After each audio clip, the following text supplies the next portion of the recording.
Namaste. You are listening to Manav Parichay, Introduction to Humanity.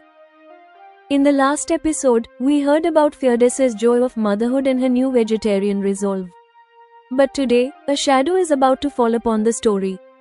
Firdaus is at her parental home, where her Abbu and Ammi are astonished by her miraculous inner transformation.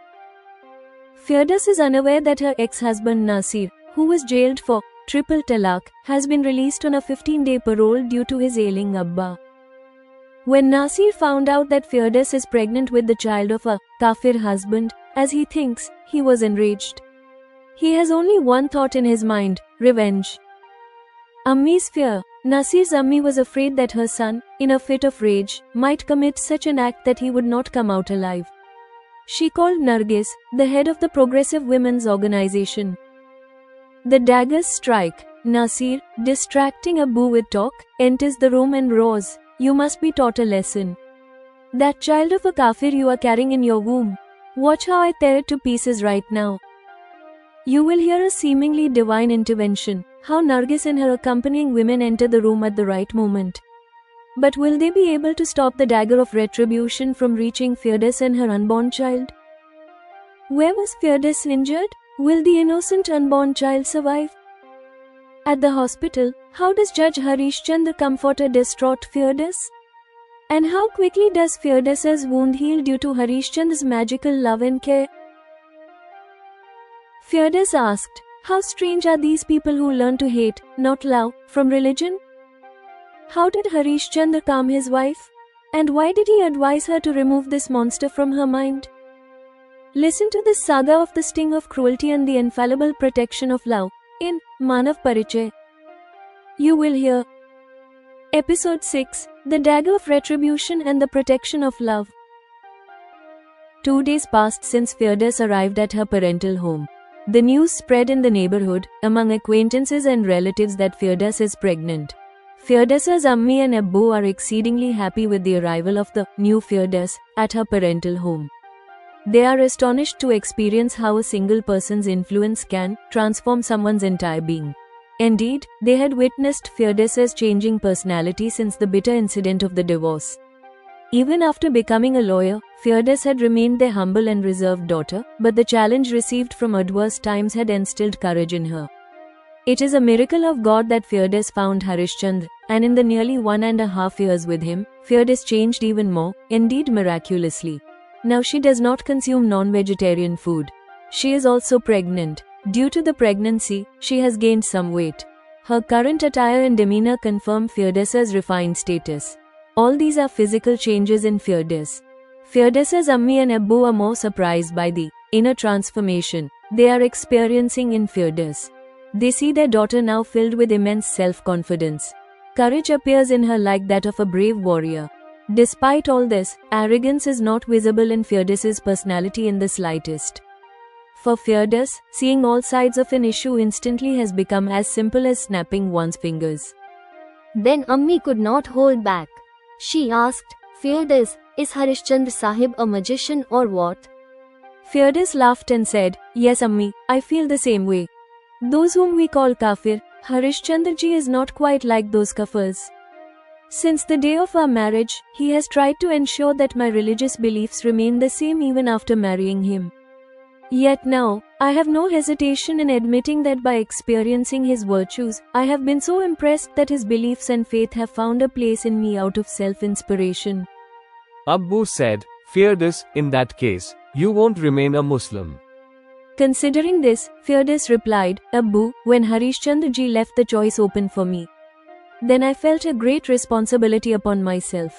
I did not want to appear selfish to him by being fanatical. That is why I myself, despite being a girl from another community, did not allow the customs and traditions of his house to change. I do not want anyone to call my upbringing in a Muslim background narrow-minded." Ammi said, "Firdaus, Harishchandra Sahib has cleverly molded you into his own color." Firdaus defended herself like a lawyer, saying, "Ammi, call it what you may, but my present husband, Harishchandra, is undoubtedly a man of a higher order compared to my first husband, that Nasir. That Nasir had left me so destitute that my life was at stake. If I had not survived that day, what would have remained of my religion?" Abbu and Ammi, although disagreeing with Firdaus, remained silent, thinking that their daughter, who had come home for 4 days, should not have to spend her time here in any sadness. Here, Firdaus is unaware that Nasir has been released on a 15-day parole due to his Abba's serious illness. And at the very moment she is recalling her ex-husband Nasir in this manner, with scorn, Nasir, over there, is fuming with rage upon learning that Firdaus is pregnant with the child of a kafir husband, as he thinks. He is unable to use logical reasoning to accept that even without being a kafir, he himself had left no stone unturned in making Firdaus's life hell. Nasir's anger towards Firdaus is not so much about the 3 years of imprisonment he received due to the triple talaq, as it is about Firdaus marrying a kafir after the divorce. Now that he is hearing about Firdaus's pregnancy, he feels the unborn child in Firdaus's womb stinging him like a scorpion at all times. This sensation, like the sting of a scorpion, makes him writhe in agony when alone. He has abandoned the worry of serving his sick Abbu and his treatment and is engrossed in planning how he can take revenge on Firdaus and teach her a lesson. The next day he sets out to Firdaus's house, 25 kilometers away.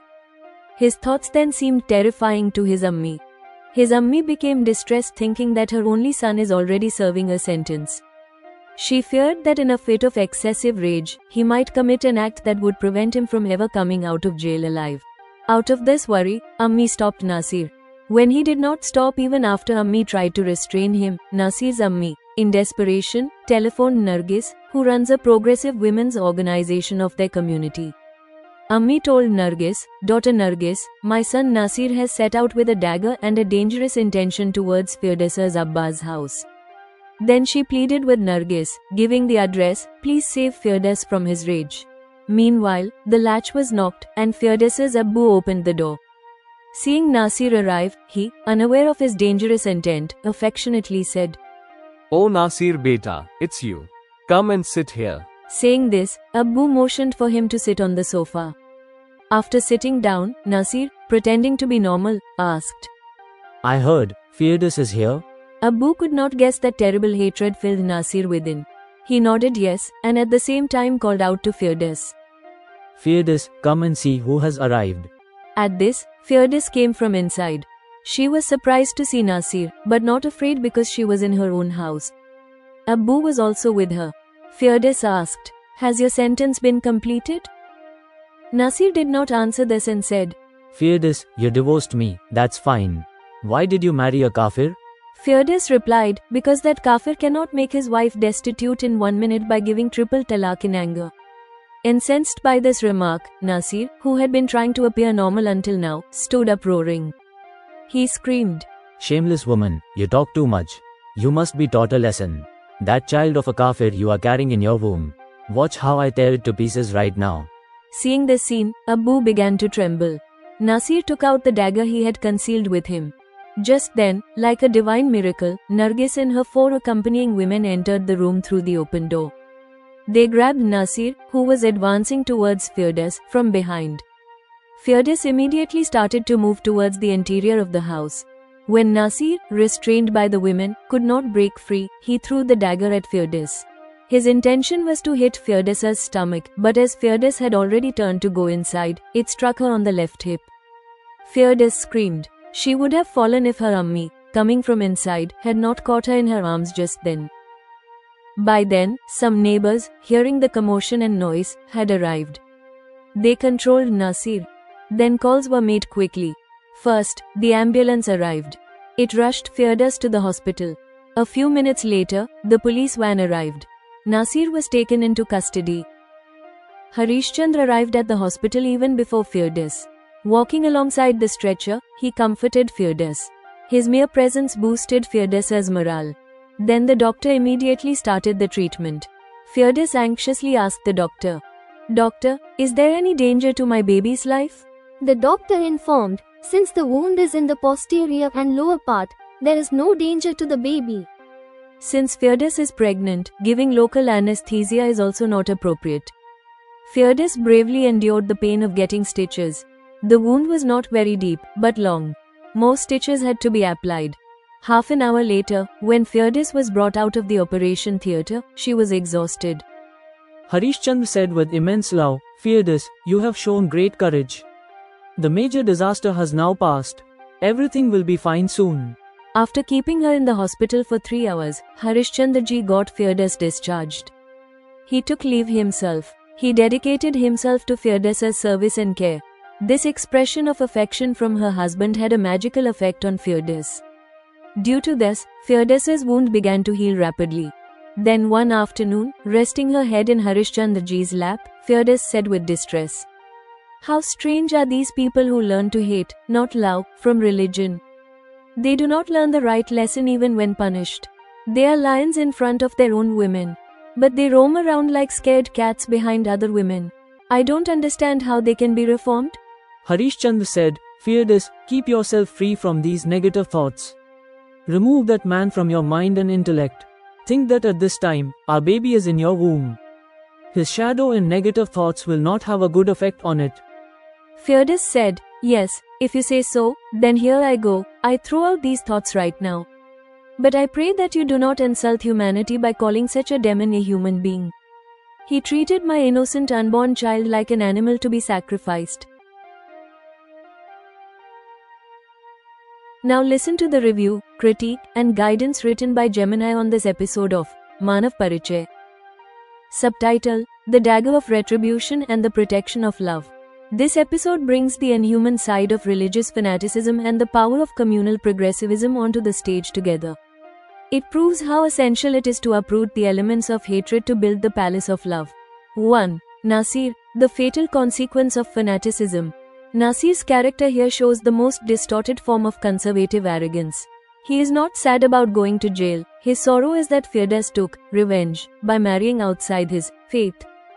The unborn child's sensation like a scorpion's sting is a symbol of his jealousy, male dominance, and ignorance. His arrival at Firdaus's parental home with a dagger shows that legal punishment cannot eradicate the root of fanaticism, but can make it even more intense. Nasir's act is inhuman. He treats the innocent child like an animal to be sacrificed, simply because the baby is the offspring of a kafir father. 2. The miracle of progressivism. The seemingly divine entrance of Nargis and her accompanying women gives the story an important social dimension. It shows that the battle for communal reform is now being fought not only in courts but also on the ground. Nasir's Ammi's prudent decision to call Nargis reflects the ethics within a traditional family and the goodness arising from maternal affection. The group of women responds to violence not with force but with organized resistance. This scene highlights the power of female solidarity. 3. The final court of love. The hospital scene is at an emotional peak. Harishchandra's comforting of Firdaus boosts her morale amidst fear and pain. Firdaus's enduring the pain of stitches without local anesthesia is a testament to her phenomenal courage and the determination of a pregnant mother. The episode ends with Firdaus's moral outrage. Her clarifying the difference between a demon and a human being to Harishchandra proves that true religion lies in human values, not in hatred. Harishchandra's love and Firdaus's courage ensure that the dagger of hatred will not destroy the joyful future of their unborn child. Conclusion. In this episode, the cruelty of patriarchy is defeated, and the harmony of love and social conscience are victorious. Episode 6 ends.